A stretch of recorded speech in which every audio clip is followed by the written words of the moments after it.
Today we're going to talk about the history of blogs, the definition of what a blog is, and then we'll talk about the UGA extension blog service that we have. And then we'll open the floor for discussion or questions.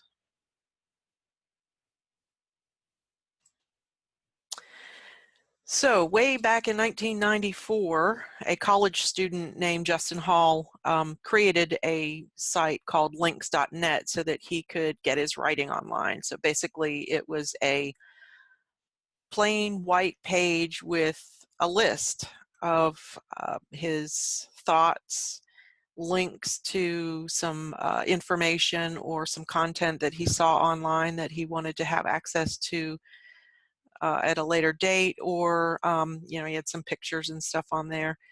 I was going to include a picture of that blog, but he was a college student, and so some of the language on that page was not very appropriate for work. So, but it was not very pretty, not styled at all. It was just basically a list.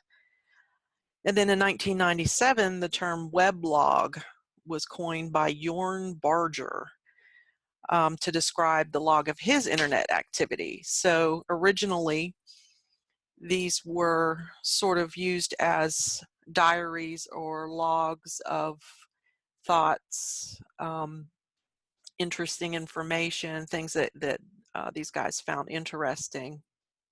Then in 1998, Peter Merholz shortened the term from weblog into blog, and that's the term that we use today. And then at that time in 1998, blogging platforms started to show up, and they included Xanga, LiveJournal, and Blogger. I don't know about anyone else, but when I was a student, I used Blogger, and this was in the 2000s, mid-2000s. So they, as you can tell by how popular blogging is now, it was moving full steam ahead, you know, in 1998 through the 2000s. And then in 2003, WordPress officially launched. And WordPress is a web content management system. It grew from just being an online weblog or a diary into a full-blown content management system that you can publish blogs, but you can also create websites.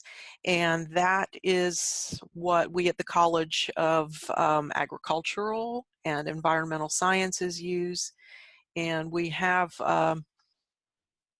quite a few blogs, and I'll show you some examples by the end of the presentation.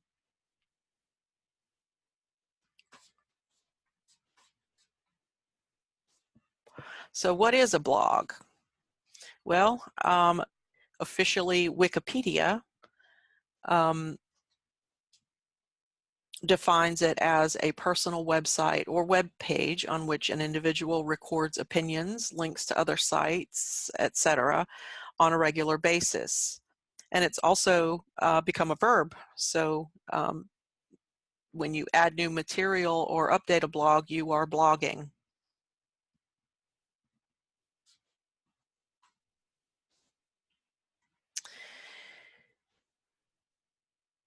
The purpose of a blog is to deliver valuable information and news to other people on the internet.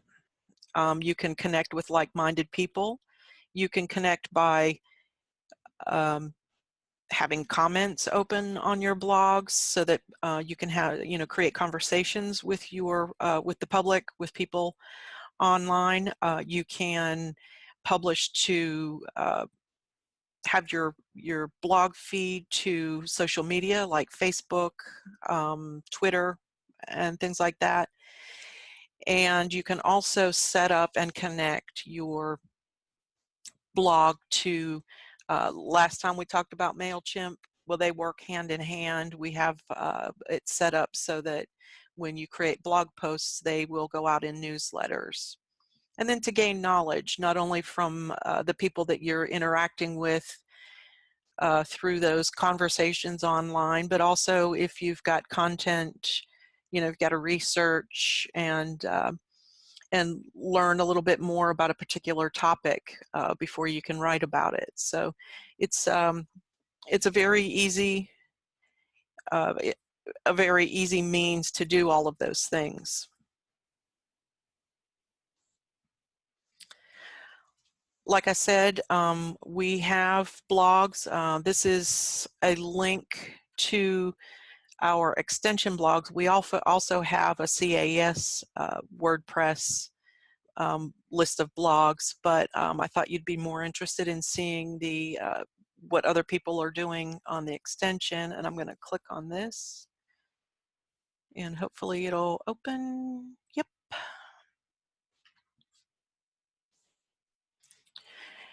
And so here I'll try to scroll slowly. There are a few counties that have blogs. There are a few county programs, 4-H that have, Ag has, they have some blogs. And the blog URLs are always going to be site.extension.uga.edu and then / whatever you want to call your blog. And I'm going to scroll down here and show you, I've worked on this blog, so I'll show you this. This is an example of one of our blogs that is set up to be both a website and a blog site. So with, if you have pages set up, that is your static information. And then we have the posts. So all of these main navigation areas here have some static content and then have a list of posts. You set up categories. We also have extension posts on the water site. And so a post page would look like this. So these are just posts that had been posted and tagged with the A&R category. And then another active site is viticulture, the extension viticulture blog. This is one that's a good example of the using the newsletter. And I meant to open that.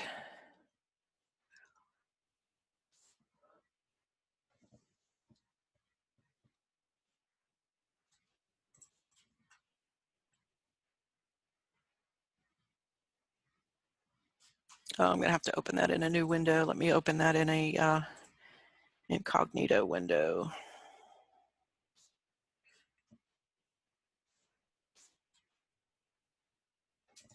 And so every day at 6 p.m., if they have posted something, it will come out in a newsletter. And once you've set up the newsletter and connected it to your blog, it will happen automatically.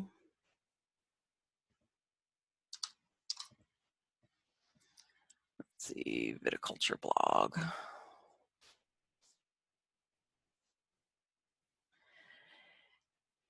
And here you can see that's the last story that came out.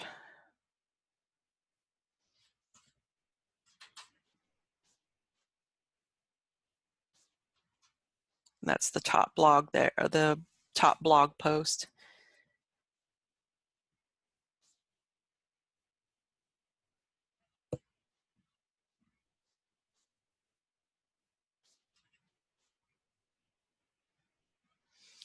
I don't know how often these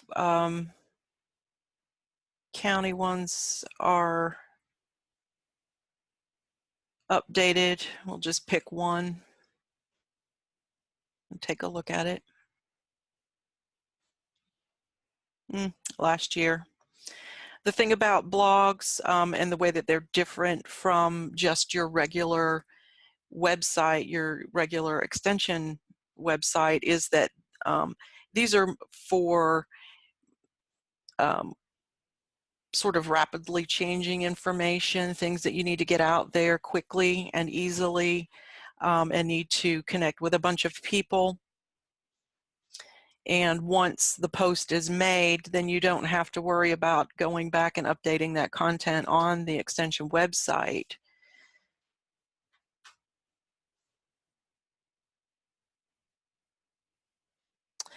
Now we do also have some components for the for blogs, and I went ahead and created a page just for blog posts. And we have the blog post list component that I've got on there already, and then the MailChimp sign up, and they go hand in hand. So what you'll do is click on edit. You can make a custom heading, because this is something that can be, you can have multiple blogs. You know, if you're if you've got one for 4-H, got one for A&R, you can put those on the respective pages, or create child pages under there and create a blog page like this. And what you're going to do is you're going to go to your blog and just copy and paste the URL. And usually it's going to be https://site.ug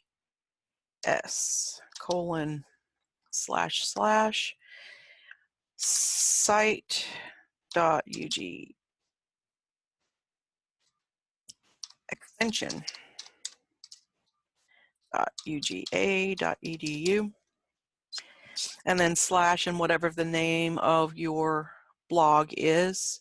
And I'm just going to choose water because I know they have stuff and it's just easy to remember. And then you can set your format how you want it to appear. I'm sure you're all familiar with the difference between the tiled and plain lists, and I think I'll just use the tiled list. Because this is a blog page that has no other information on it, I'm going to go ahead and set this up. I'm going to set this to 10. So as you probably recall from training or whatever, default is 3 if you put no number there. And with this particular component, you can only put up to 10. So I'm going to put 10. Optional fields. So when you set up your, make your blog posts, you can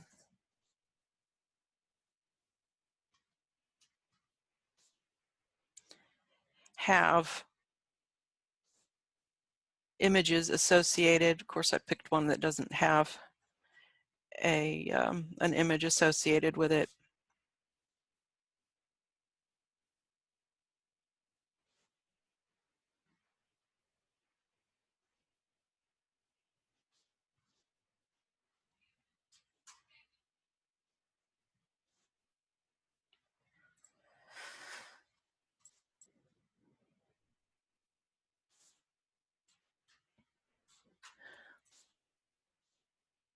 Let me go back one more. I'll pull viticulture because I know they have images.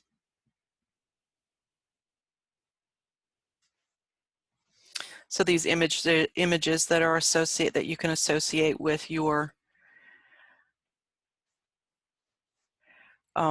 post will show up if you have this checked.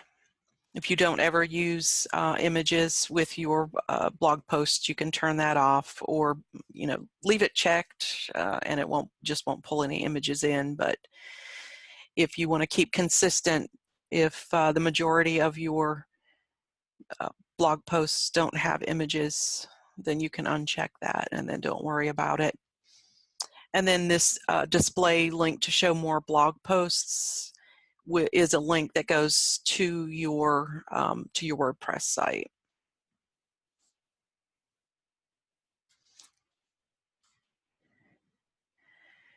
And there we go. Oh, there's one that has an image. So this is what the tiled list looks like. And that's what it looks like if the image is pulled in.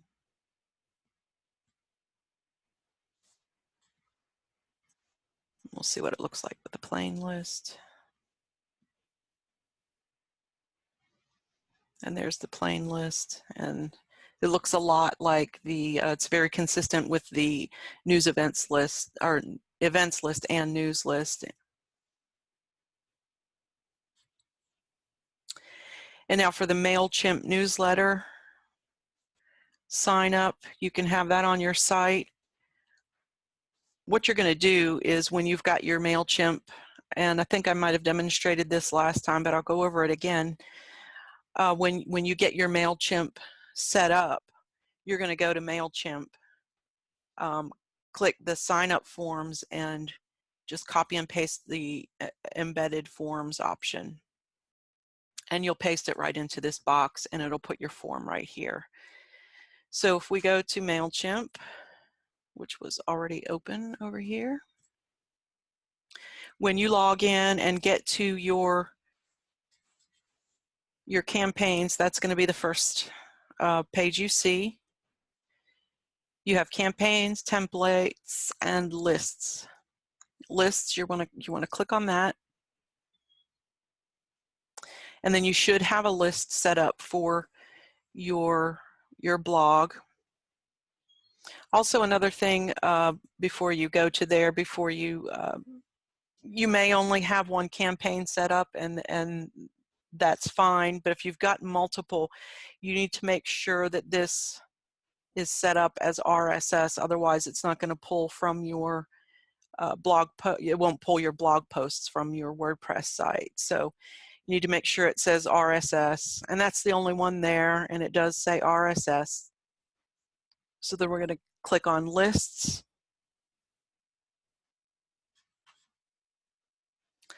And over here on this little drop-down menu, we've got sign up forms. And then again, second one down, embedded forms. We're going to select. And you can do some little bit of styling here, but the default is fine. And basically you're just going to copy everything out of this box.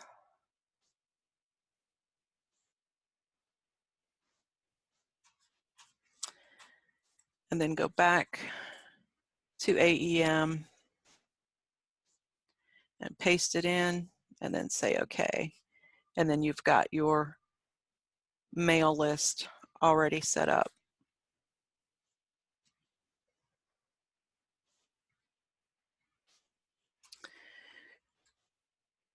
When you're setting up campaigns, and I'm going to switch the account to CAES.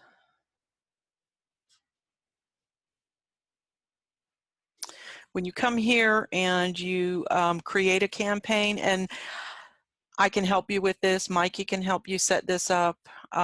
You can, always email me and I can help you set this up. But you're going to create a campaign, email.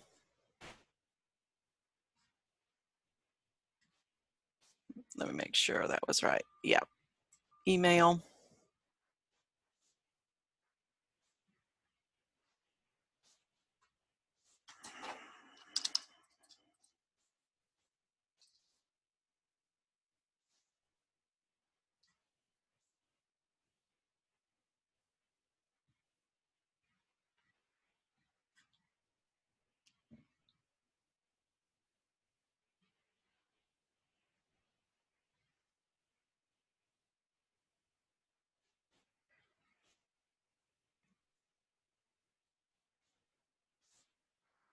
I think I messed up.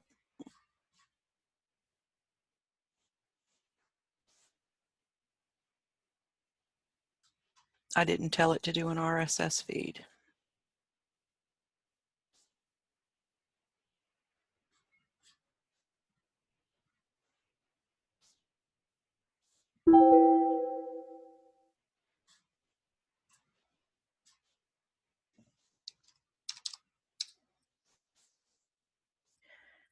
And I'll delete that.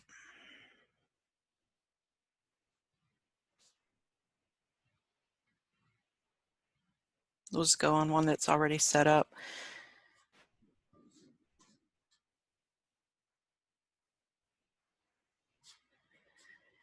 Here you can see all of this code, this RSS items. This is all of the information that's going to be pulled in from your WordPress site.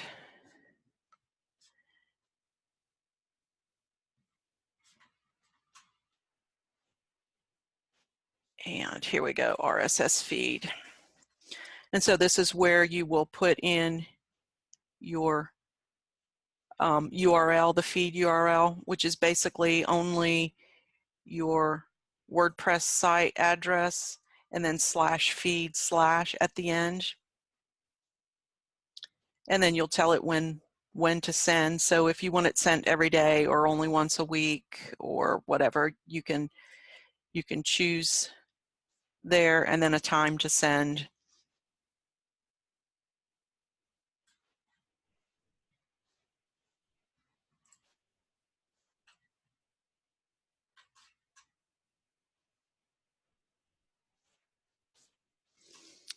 And then all that code gets translated into something that looks like this.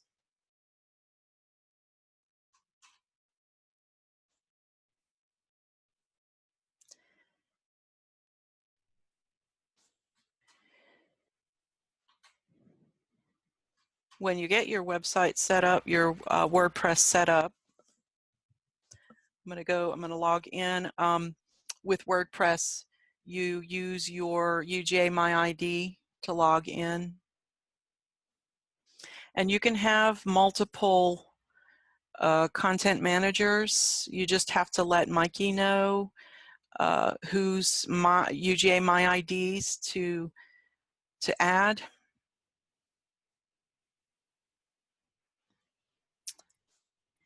And let's see, we'll go to the water site real quick, visit dashboard. So when you log into your WordPress site, it'll look like this. You'll have a little report about how many posts you have, what theme you're running, how many pages you have, a little activity report. This dashboard, you can move things around and reorganize, but by default, this is what it looks like. Some of these things are extra you won't see because I'm an admin.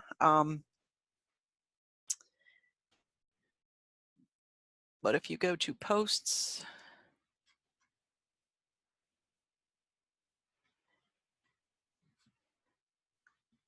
I'm going to click add a new post and create a draft so I can show you what it looks like. This is what it looks like. It's a pretty easy, looks a lot like the rich text box that we use in AEM. You're just going to enter a title. Here's the rich text. This is where you put all of your content. One thing that's a little different about WordPress than AEM, I know in AEM you have to upload all of your assets before you get started. With this, you can click the Add Media button to add photos and documents or whatever. And then you can insert links here as well. And basically, you're just going to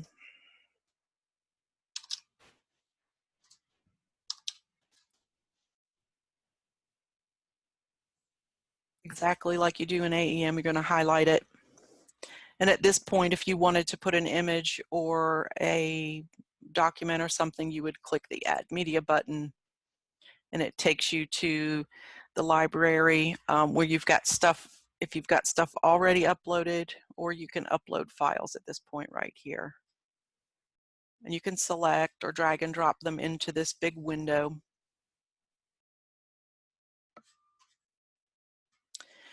And once you select something, just select something here, you're going to insert into post, and it'll put it in there.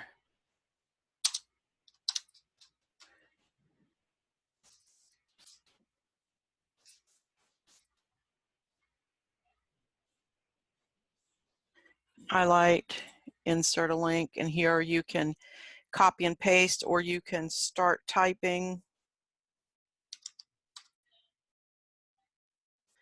and it'll search.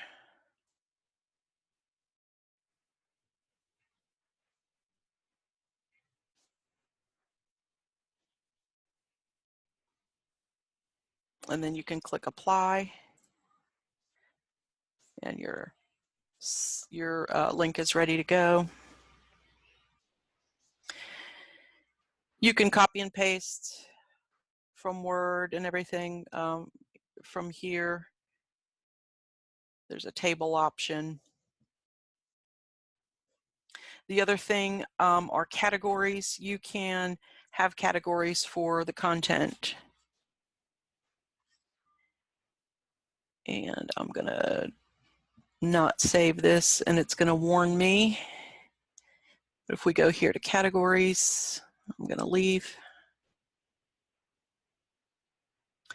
You can set up different categories. If you've got a general county blog, you can create different categories for each of your programs if you want. Or within those program areas, you can do, you know, 4-H youth activities or 4-H camp as a category. And then when you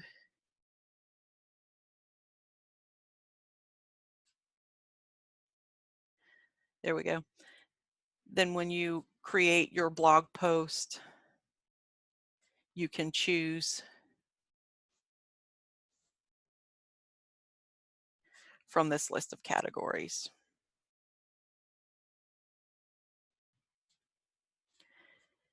And if we go here to preview changes, it's going to open up in a new tab.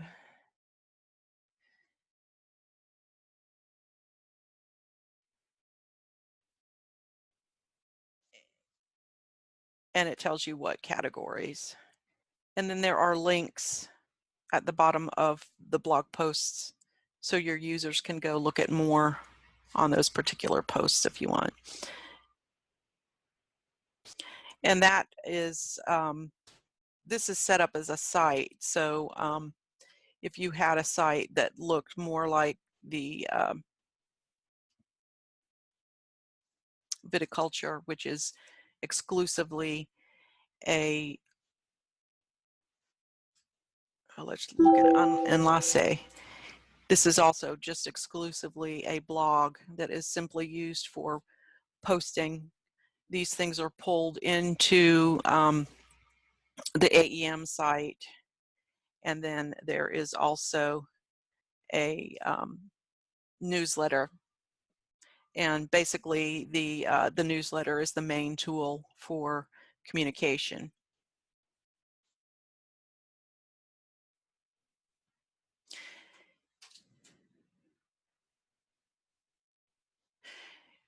Mary Beth, yes, there are. When you go to the dashboard, and you can set up,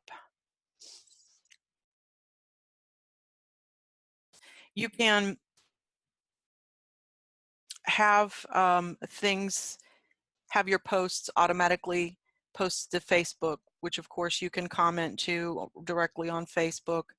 But then there are also over here under settings, you can have, let me go to a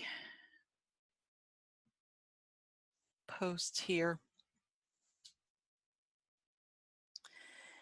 And if you go to quick edit, right here is allow comments. So you can allow comments. Under settings, there are settings that you can set it up so that you don't get spammed with comments. Sometimes that happens, and Mike, you'll be able to help you set that up. But you'll have to have somebody monitor and okay the comments, which you'd probably want to do anyway if you're going to respond to them. So, but yeah, you can turn allow comments on for each individual post. And I think by default, the way we have it set up is that commenting is turned off. But Mikey would be able to tell you a bit more about the actual setting up. And I'm going to go back to my PowerPoint.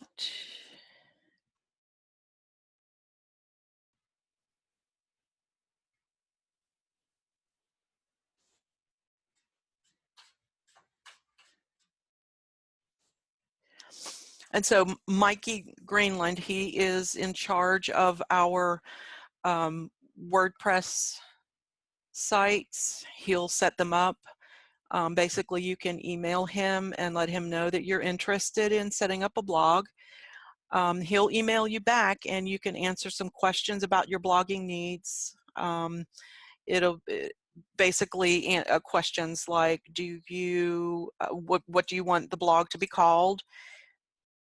And do you want it to be connected to MailChimp? And if so, do you have MailChimp set up? If not, you know, here's how you set it up. And I can also help you with setting up MailChimp if you need. We do have a DIY WordPress guide, which is actually in WordPress.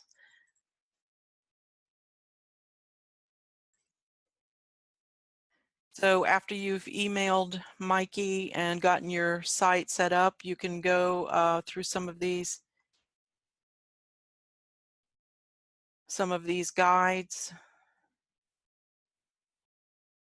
Intro to WordPress is a good start.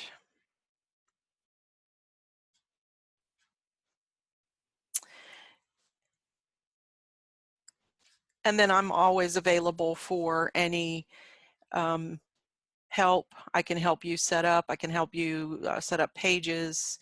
I can help you connect the MailChimp to your WordPress. I have my own WordPress site, so I know WordPress pretty well. So if you just have general questions or aren't sure what to do, where to go, you can email me at caesweb@uga.edu, and I will help you out.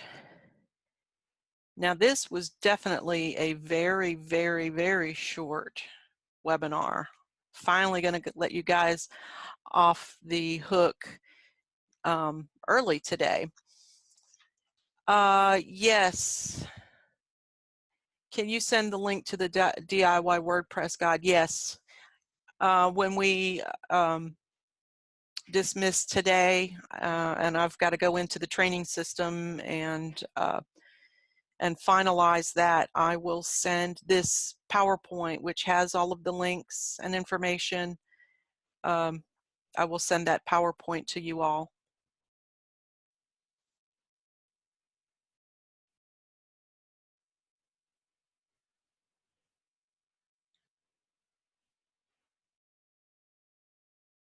You're welcome, Mary.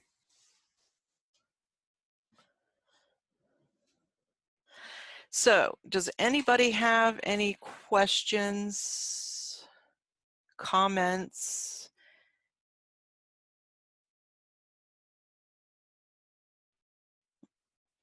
Any questions or comments about blogging or WordPress?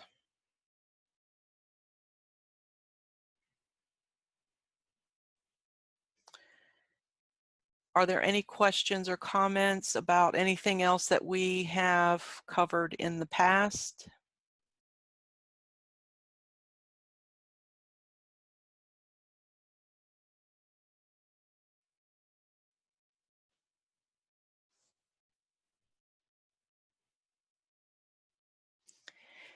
If that's a no, I'm going to go ahead and dismiss you.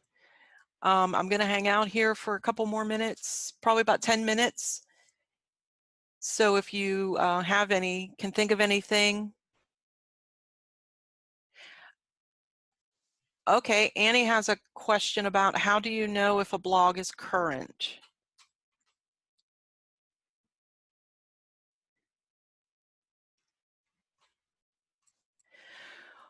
When you go to the blog itself, you can see the date of the most recent posts. So if I go, I'm going to go here to water. Theirs is not set up as a strictly, it's set up more like a site. So what I'd have to do is go down here to where the posts are listed, and it also includes a date. So October 8th, 2018, October 4th. So it looks like they do every few days, every month or so. The newsletters that I have subscribed to update their blog posts. The Viticulture does 2 or 3 times a week, and Lasse does maybe once a month. Water, it varies from once a month to maybe every, you know, this one's a couple days. It depends, but that's how you can tell. So if we go over here to Lasse,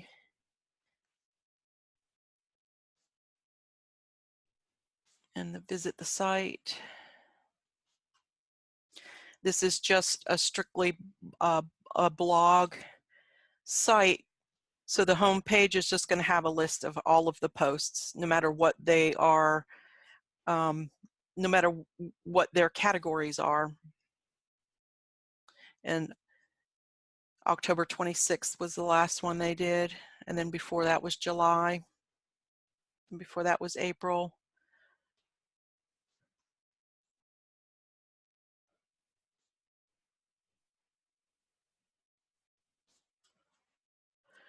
So when posts are made, it shows the post date and who wrote it.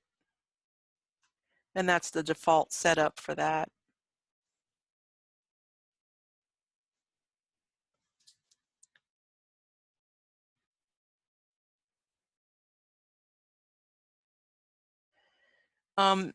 Annie had a comment. I was under the impression that Facebook was favored over blogging by the general public. Would you agree or disagree?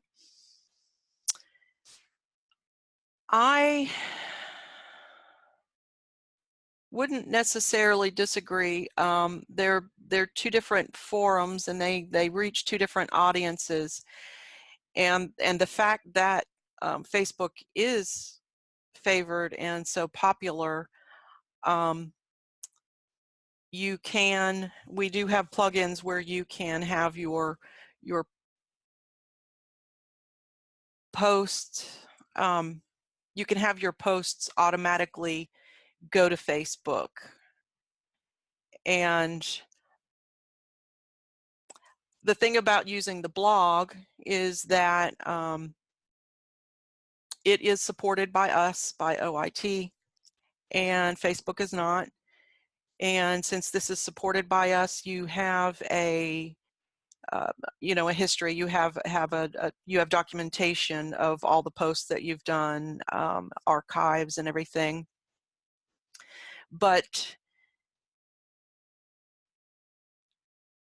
so I wouldn't agree or disagree, but I think for this particular, in this particular setting, it would, blogging with the combination of Facebook, pushing those posts to Facebook is a, is what we're going for, and it is, since we do support for WordPress, then you know, for extension, that's a good communication medium.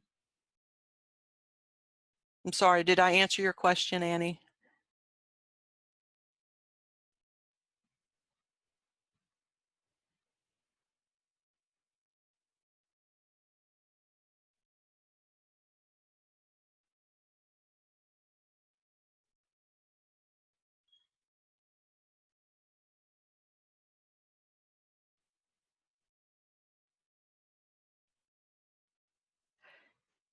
Yes. Annie said it's hard to decide on how best spend your limited time online. And with the WordPress, you can multitask. So with this, if you've got a blog, you can send out the newsletters through MailChimp to the people who want that communication that way. You have the actual WordPress website or blog site for people who want to look at it that way.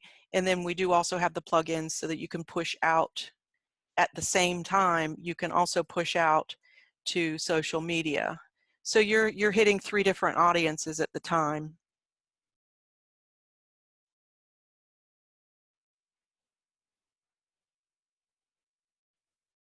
Good discussion, Annie. Thank you.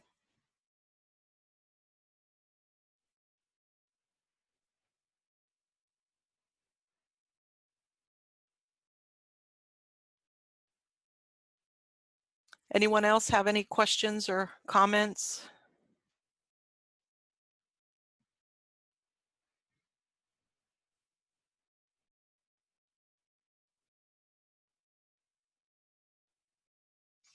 Well, if not, I'm going to hang out for 10 more minutes, and you're free to log off if you wish. If you've got something you want to talk to offline, talk to me about offline or whatever, just hang out, and we'll do that. Thank you everyone for being here.